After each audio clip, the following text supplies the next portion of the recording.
Hello people, welcome back to my channel. So ఈరోజైతే వంకాయ curry ఎలా చేయాలో చూద్దాం. సో మా సైడ్ అయితే దీన్ని వంకాయ పులిహోర అంటాము. అది ఎలా చేయాలో చూద్దాం.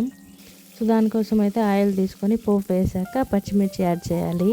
దీనికి మెయిన్ ఇంగ్రీడియంటే పచ్చిమిర్చి అండి, ఎండుమిర్చి అయితే వేయకూడదు.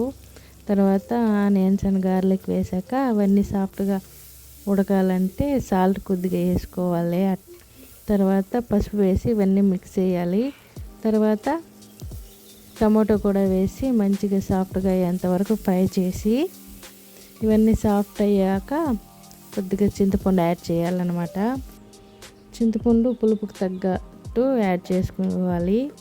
ఇవన్నీ ఒక 2-3 మినిట్స్ ఫ్రై చేసిన తర్వాత ముందు కట్ చేసి పెట్టుకున్న వంకాయ అనేది యాడ్ చేసి ఇవన్నీ కూడా ఆయిల్లో బాగా ఫ్రై అయ్యేంత వరకు, వంకాయ అనేది ఆయిల్లో బాగా ఫ్రై అయ్యేంత వరకు ఫ్రై చేసి అలా కలుపుతూ ఫ్రై చేసుకోవాలి.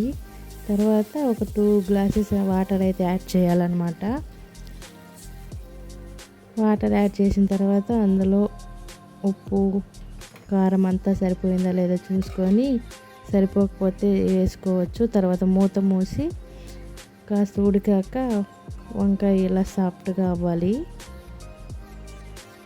ఇలా మెత్తగా అయిన తర్వాత దించుకొని వాటర్ సపరేట్ చేసి పప్పు గుత్తి ఉంటుంది కదండి, దాంతో అయితే స్మాష్ చేసుకోవాలన్నమాట.